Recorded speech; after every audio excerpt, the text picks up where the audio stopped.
vamos lá, prosseguindo. A gente vai finalizar agora a prescrição nesses minutinhos e vamos passar para as nossas questões de hoje. Vamos lá, então. Caso a questão da prova mencione para você uma hipótese em que o agente já estava cumprindo a pena, só que ele fugiu, como é que você vai calcular a prescrição? Você já viu comigo que você vai começar a contar de quando ele foge. Mas qual é a pena que você vai usar para descobrir qual é o prazo prescricional? Aí, nesse caso, o parâmetro para você encontrar o prazo prescricional é o que resta cumprir da pena, tá? Por quê? Porque o artigo 113 vai trazer para você a seguinte determinação.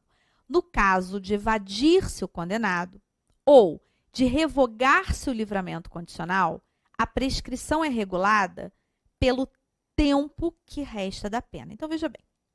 Se a questão diz para você que o Caio foi condenado a uma pena de 12 anos, mas já cumpriu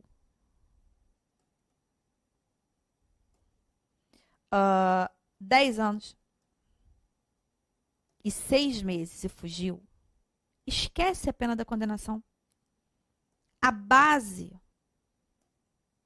para o prazo prescricional será 1 ano e meio. Porque é o que resta cumprir da pena, concorda? 12 anos de pena, ele já cumpriu 10 anos e 6 meses, falta cumprir 1 ano e meio. Qual vai ser o prazo prescricional aqui? 4 anos. Então, se o Caio ele ficar foragido por mais de 4 anos, vai ocorrer a prescrição. Porque no caso de evasão, a gente não conta a prescrição com base no total da pena, a gente conta a prescrição pelo que resta cumprir da pena. Perfeito? Outra pergunta. A prescrição ela é contada sem interrupção? Você já viu comigo que não. Por que não? Porque nós temos as causas que interrompem a prescrição. O recebimento da denúncia, por exemplo, que é o que mais cai, se a gente olhar para as questões das provas anteriores, ele faz com que a gente pare de contar a prescrição e comece a contar tudo de novo. O artigo 117 vai nos dizer, o curso da prescrição interrompe-se. E aí vai nos trazer várias causas interruptivas. O recebimento da denúncia é uma delas. Recebimento da denúncia ou da queixa. A decisão de pronúncia também interrompe a prescrição. A decisão confirmatória da pronúncia. A publicação da sentença. Não é a data da sentença, o marco interruptivo. É o da publicação. O início ou continuação do cumprimento da pena. A reincidência. Então, veja, sujeito foi condenado a uma pena de 12 anos, cumpre 9 e foge, restando 3 anos da pena. O parâmetro para o cálculo da prescrição será 3 anos. Pelo artigo 109, 3 anos prescrevem em 8 anos. Aqui é o exemplo do artigo 113 que a gente também acabou de analisar, tá? Vou contar como esse prazo prescricional? Vou contar a partir de quando? Vou contar a partir do momento que ele foge, tá? Porque é nesse momento que é interrompida a execução da pena. Perfeito? E se a questão de prova mencionar para você vários crimes praticados? Ou condenação por vários crimes? Como é que você calcula a prescrição? A questão fala para você na prática de estelionato, de furto, de roubo, como é que você vai fazer? Você não vai ter um trabalho maior, não. Porque a prescrição ela vai ser contada isoladamente. Você vai ignorar a pena total. E aí você vai calcular a prescrição para cada crime. Logo, alguns podem estar prescritos e outros não. Por que isso aqui? Porque olha o que o artigo 119 vai nos dizer.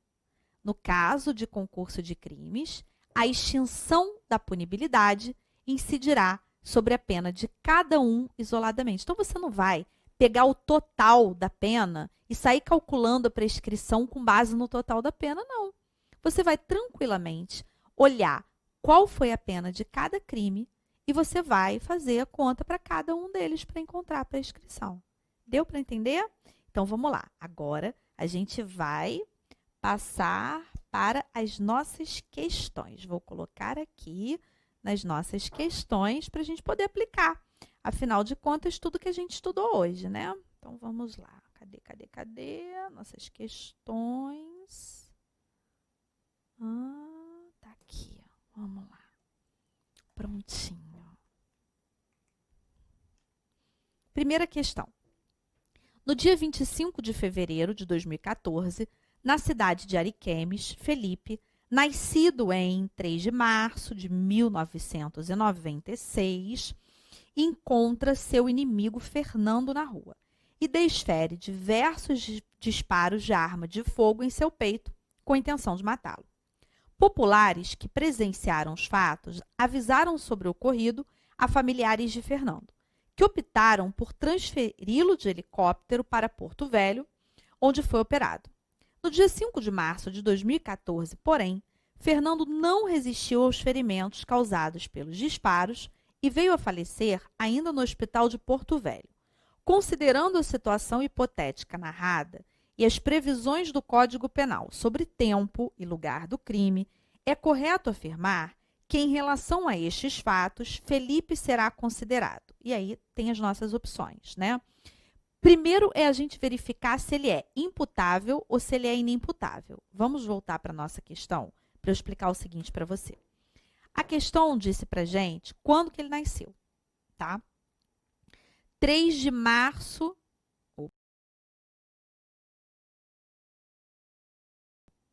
de 1996.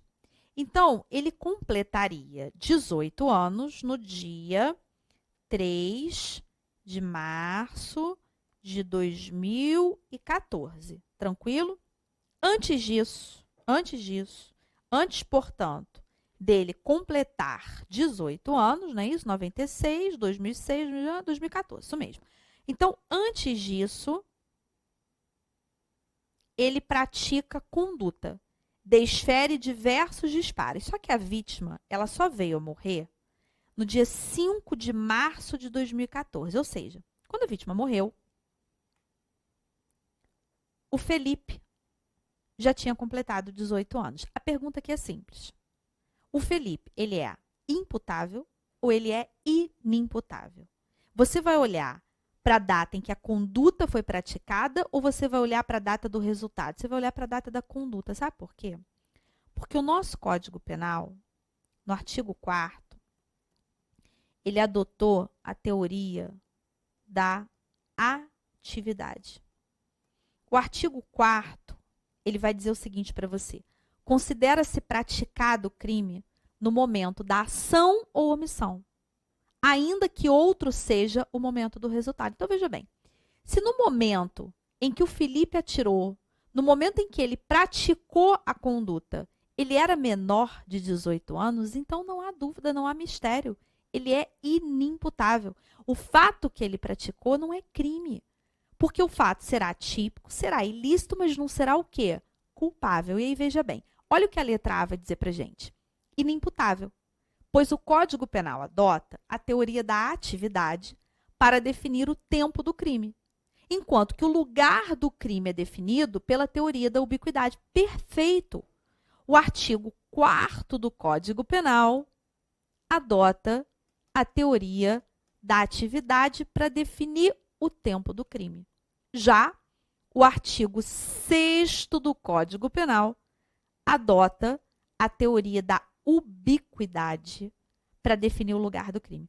Considera-se praticado o crime, diz o artigo 6º para a gente, no lugar da ação ou omissão, assim como no lugar em que se produziu ou deveria se produzir o resultado. Ou seja, o crime ele pode ter mais de um lugar.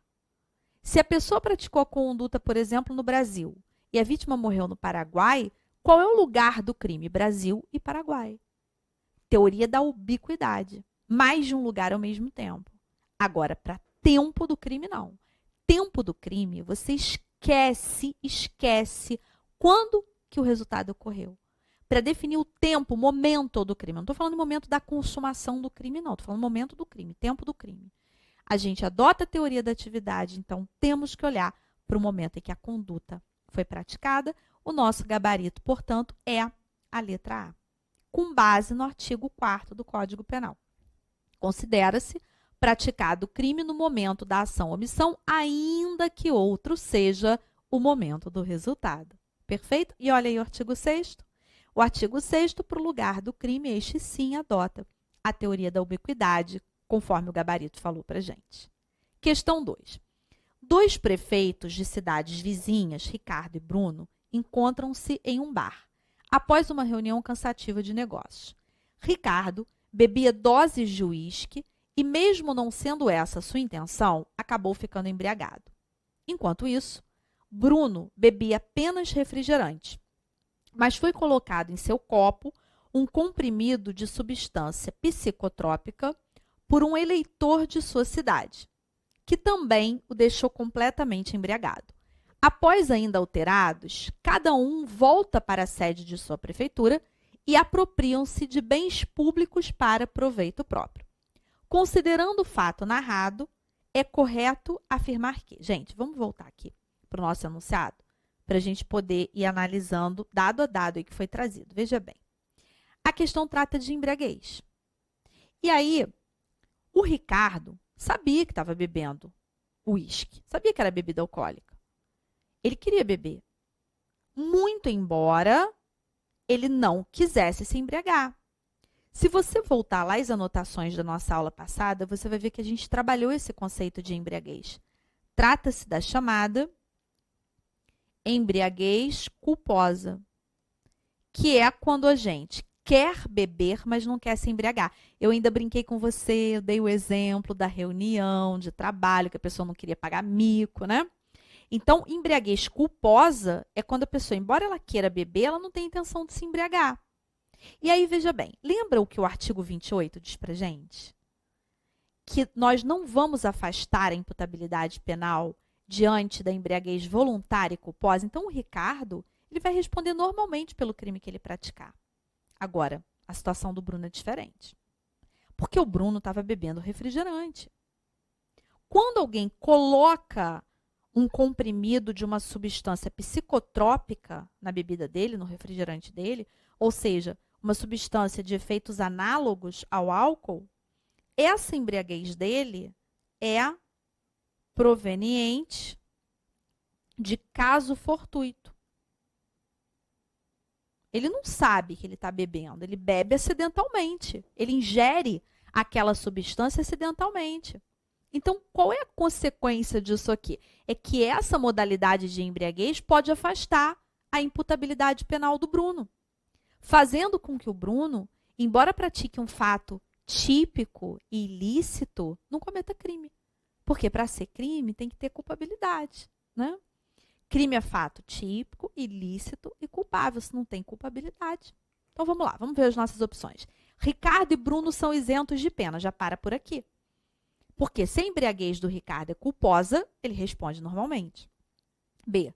Ricardo deverá responder pelo crime praticado, enquanto Bruno é isento de pena. Ah, olha que interessante. Agora sim, né?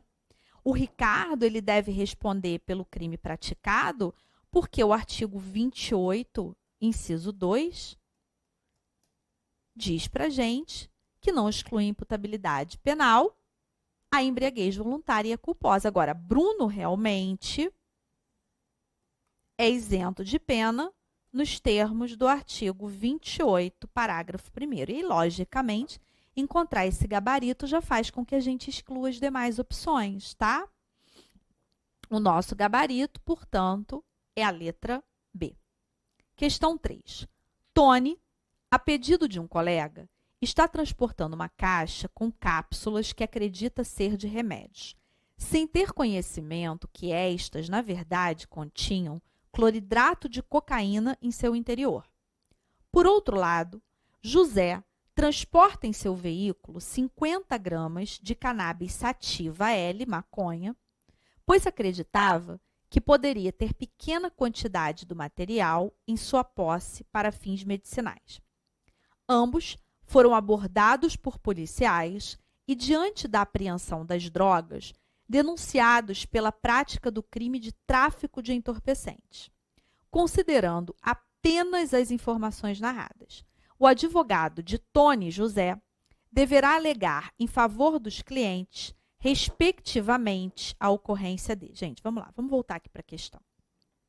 E vamos lembrar daquela diferença que a gente viu no finalzinho da aula passada e que recordamos no início da nossa aula de hoje, tá? Quando alguém transporta cocaína acreditando se tratar de remédio, essa pessoa aqui, que é o Tony, teve uma falsa percepção da realidade. Ele errou sobre um elemento constitutivo do artigo 33 da Lei de Drogas, que prevê o tráfico. Por quê? Porque ele não sabia que era droga. E aí, veja bem, se ele não sabe que é droga, ele não pode ter o dolo de transportar droga, concorda comigo? Logo, a gente só poderia falar no artigo 33 se o Tony tivesse a consciência de que ele estava carregando cocaína. E aí, veja, por existir essa falsa percepção da realidade, a gente pode trabalhar com o artigo 20 do CP, que é o chamado erro de tipo. E essa situação do Tony, ela é totalmente diferente da situação do José, porque o José, ele sabia que estava carregando maconha. Só que ele, que sabia exatamente o que estava fazendo, acreditava que a conduta dele de transportar pequena quantidade do material para fins medicinais não seria proibida. Olha que interessante. Ele sabe o que ele está fazendo, mas ele erra sobre a ilicitude do fato. E isso nós estudamos, que é o chamado erro de proibição. Artigo 21 do Código Penal. Então, para o Tony, erro de tipo. Para o José, erro de proibição. E a questão pergunta justamente quais são as teses. Respectivamente, para o Tony, vimos que é erro de tipo. E para o José, vimos que é erro de proibição. Logo, qual é o nosso gabarito? Letra C. Erro de tipo e erro de proibição. Erro de tipo para o Tony, erro de proibição para o José. Questão 4. Braulio, rapaz de 18 anos, conhece Paula em um show de rock, em uma casa noturna. Os dois, após conversarem um pouco, resolvem dirigir-se a um motel e ali, de forma consentida, o jovem mantém relações sexuais com Paula. Após, Braulio descobre que a moça, na verdade, tinha apenas 13 anos e que somente conseguira entrar no show mediante a apresentação de carteira de identidade falsa. A partir da situação narrada, assinale a afirmativa correta. Muito semelhante ao exemplo que eu dei para você, não é? Aqui o Braulio, ele errou sobre um elemento constitutivo do tipo legal de crime. Qual? O crime de estupro de vulnerável. Se nós olharmos para o artigo 217-A, uma das modalidades de vulnerabilidade que vai fazer com que a pessoa possa se encaixar como vítima do crime do artigo 217-A é a idade. Ser menor de 14 anos. Então, quando alguém pratica ato libidinoso com menor de 14, essa pessoa comete estupro de vulnerável. Agora, se a pessoa não sabe, isso não tem como ela perceber, como a questão deixou muito claro. Poxa, o Braulio conheceu ela num show noturno. Ela estava com uma carteira de identificação falsa. Ou seja, tinha tudo para ele acreditar que realmente ela era, inclusive, maior de 18. E não tinha idade de 13 anos. Portanto, ele errou sobre um elemento constitutivo do tipo legal do artigo 217-A. E isso faz com que o Braulio tenha o quê? Uma falsa percepção da realidade. Ele acredita que está praticando o ato libidinoso com alguém que tenha, sei lá, 18 anos de idade, quando, na verdade, essa pessoa tem 13. Qual é a modalidade de erro aqui, gente? É o erro de tipo. E o erro de tipo traz qual consequência no caso do estupro de vulnerável? Fazer com que o Braulio não responda. Então, veja, A gente já exclui a letra A e a letra B, tá? Letra C. Braulio não praticou crime, pois agiu em hipótese de erro de tipo essencial. Perfeito. Artigo 20, caput do Código Penal. Claro que a hipótese não é de erro de proibição, nós já trabalhamos a diferença entre uma modalidade de erro e outra. Portanto, o gabarito dessa nossa questão é a letra C. Passemos para a nossa questão 5. Vamos lá. No dia 29 de abril de 2011, Júlia, jovem de apenas 20 anos de idade, praticou um crime de lesão corporal leve, pena de 3 meses a 1 ano, em face de sua rival na disputa pelo amor de Tiago. A representação foi devidamente ofertada pela vítima dentro do prazo de 6 meses. Contudo, a denúncia somente foi oferecida em 25 de abril de 2014. Em 29 de abril foi recebida. Então, veja bem, a gente já viu que a data de oferecimento não importa, né? Essa questão tem cara de questão de prescrição. Então, a gente precisa desenhar a linha do tempo. A questão já diz que a Júlia tem 20 anos, nem precisou fazer conta. Logo, se ela tem 20 anos, estudamos que o prazo prescricional será contado pela metade. Se a pena máxima é de 1 ano, o prazo prescricional aqui, naturalmente, é de 4. Mas como a Júlia ela é menor de 21, esse prazo passa a ser de 2 anos. Qual é o termo inicial da contagem do nosso prazo prescricional? 29 de abril de 2011. Qual é o primeiro marco interruptivo que a gente vai trabalhar aqui? O recebimento da denúncia. O recebimento da denúncia se deu em 29 de abril de 2014. Então, vamos lá, vamos raciocinar juntos. Se o prazo prescricional vai ser regulado com base na pena de 1 ano, que vai fazer com que a gente, lá no artigo 109, encontre 4 anos de prazo prescricional. Só que, como ela é menor de 21, a gente vai trabalhar com prazo de 2 anos, porque é reduzido pela metade. Da data da consumação até a data do recebimento da denúncia, que é a causa interruptiva da prescrição, quanto tempo se passou? 3 anos. Ou seja, ocorreu a prescrição aqui. Ocorreu a chamada prescrição da pretensão punitiva. Tranquilo? Mas vamos prosseguir. Não houve composição civil, transação penal ou suspensão condicional do processo. Letra A. Nesta hipótese, poderá ser requerido pelo advogado de Júlia o reconhecimento da prescrição pela pena ideal. Não, gente. Prescrição pela pena ideal é quando a gente trabalha com a ideia de qual é a pena que provavelmente vai ser aplicada na sentença. Não é o caso aqui.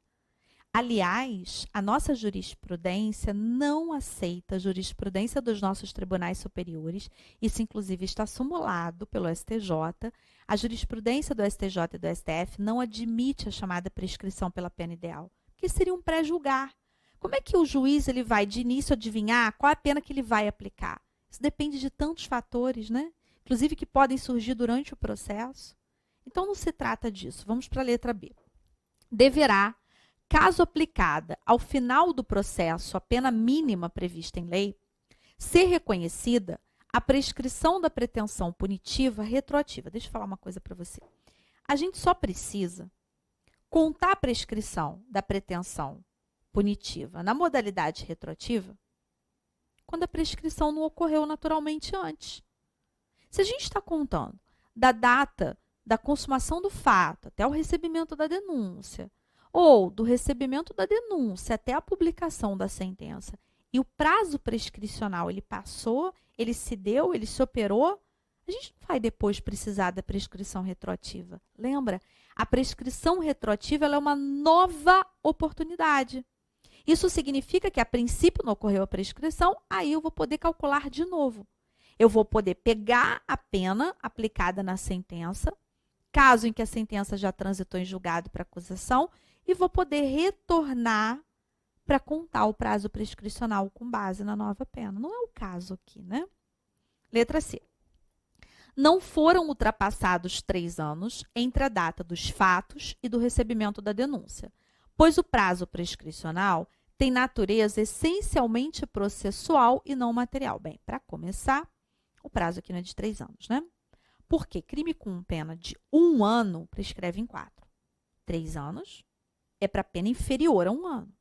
A gente tem que estar muito atento a isso aí, que muita gente escorrega nisso em prova. Basta você olhar atentamente para o 109. Pena inferior a 1 ano é que a prescrição é em 3. Pena de 1 ano, a prescrição é em 4. E outra coisa é que os 4 que a gente encontrou, a gente conta pela metade, né? Então, o nosso gabarito é a letra D. Deverá ser reconhecida de imediato a prescrição da pretensão punitiva pela pena em abstrato. Ou seja, pela pena máxima prevista no artigo 129 caput, que a questão, inclusive, trouxe para a gente, né? Que é 1 ano. Então, está aqui o nosso gabarito. E aí, eu trouxe para você a linha do tempo, que a gente sempre tem que desenhar. A consumação da lesão é o termo inicial. O recebimento da denúncia aqui foi a nossa causa interruptiva da prescrição. E antes mesmo dela, né? A gente nem precisou chegar nela para começar a contar tudo de novo, porque entre a consumação da lesão e o recebimento da denúncia se operou o prazo prescricional, tá? Aqui eu coloquei os comentários, o que a gente falou durante a questão. Aqui o 109, inciso 5, para o prazo prescricional, o cômputo pela metade, em virtude do artigo 115, que nós também já falamos, o que fez com que o prazo prescricional passasse a ser de 2 anos. A hipótese aqui é de que ela era menor de 21 anos na data do fato. E aí, por isso, a prescrição da pretensão punitiva se deu entre a data do fato e do recebimento da denúncia. E vamos à nossa última questão. Marco, 40 anos, foi denunciado pela prática do crime de lesão corporal culposa praticada na direção de veículo automotor, cuja pena privativa de liberdade prevista é de detenção de 6 meses a 2 anos. Então, veja bem, 40 anos não vai influenciar na contagem do prazo prescricional. Crime com pena máxima de 2 anos, ou seja, não excede a 2 anos, prescreve em 4 anos, ok? Os fatos ocorreram em 2 de fevereiro de 2011. Então, veja bem, se os fatos ocorreram aqui, esse é o termo inicial da prescrição da pretensão punitiva. E considerando que não houve interesse em aceitar transação penal, composição dos danos ou suspensão condicional do processo, foi oferecida a denúncia em 27 de fevereiro de 2014, data do oferecimento, a gente já sabe que não nos interessa, mas o recebimento nos interessa. Então, veja bem, na hora que a gente vai montar a nossa linha do tempo, vamos colocar aqui, primeiro, 2 de fevereiro de 2011, que é o termo inicial, ok? 2 de fevereiro de 2011.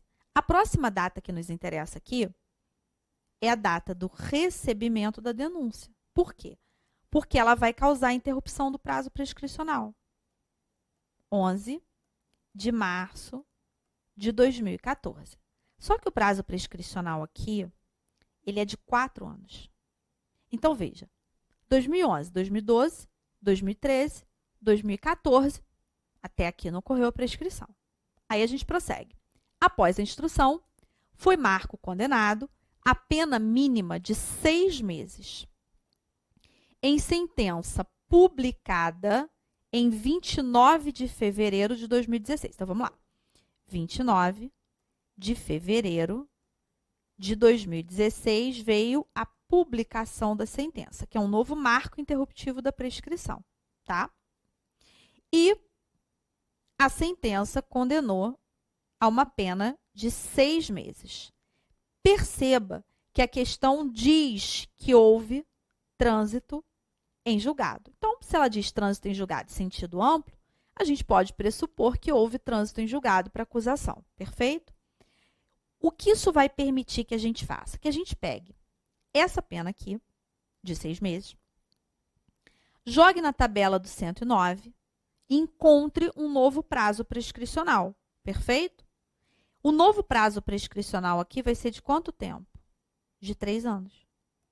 É o menor prazo prescricional. Como aqui a gente não reduz de metade, ele tem 40 anos. Então, o que a gente vai fazer? A gente vai contar a prescrição retroativa para ver se ela ocorreu.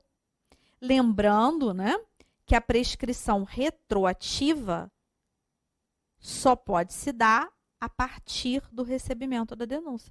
Cris, eu não posso contar aqui, não. Lembra que a gente viu que o 110, parágrafo 1º, não permite? A não ser que esse crime tivesse sido praticado antes da alteração legislativa, antes de 6 de maio de 2010. Só que não foi, né?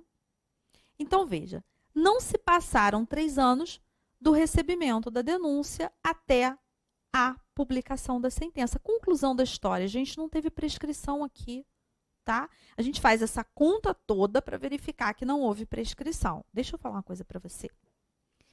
Mais uma vez, eu vou repetir isso. Se você pensar assim, Cris, não entendi de prescrição retroativa, vou correr lá no PD para perguntar. Você pode me perguntar à vontade. Eu fico super feliz de te ajudar. Mas posso te dar uma dica? Antes disso, olha de novo a questão, olha o artigo, digere. Porque aí até para você me perguntar, fica melhor para você entender o que eu vou te responder. Repito, não tem problema nenhum você me perguntar, pode me perguntar o quanto você quiser. Eu estou aqui para te ajudar na sua aprovação, mas eu quero que você aprenda mesmo. Eu quero que você entenda o tema prescrição e faça bonito na sua prova, tá? Então, vamos lá. Prosseguindo aqui, as nossas opções. Bom, a letra A a gente já exclui, porque a letra A fala que deve ser reconhecida a extinção da punibilidade. A B também. Na verdade, a C também. Né? A B e a C falam em extinção da punibilidade.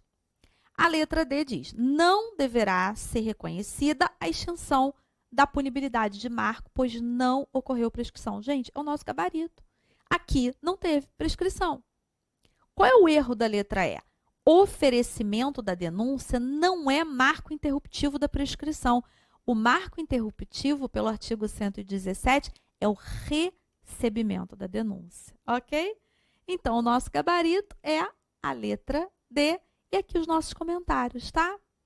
Que, na verdade, é tudo que a gente foi explicando ao longo da questão, mas eu gosto de deixar, principalmente nas questões mais complexas, porque ajuda você no momento que você está estudando. Mais uma vez, foi um prazer enorme estar aqui com você. A gente se encontra de novo no próximo, ou na nossa próxima aula. E beijos no seu coração.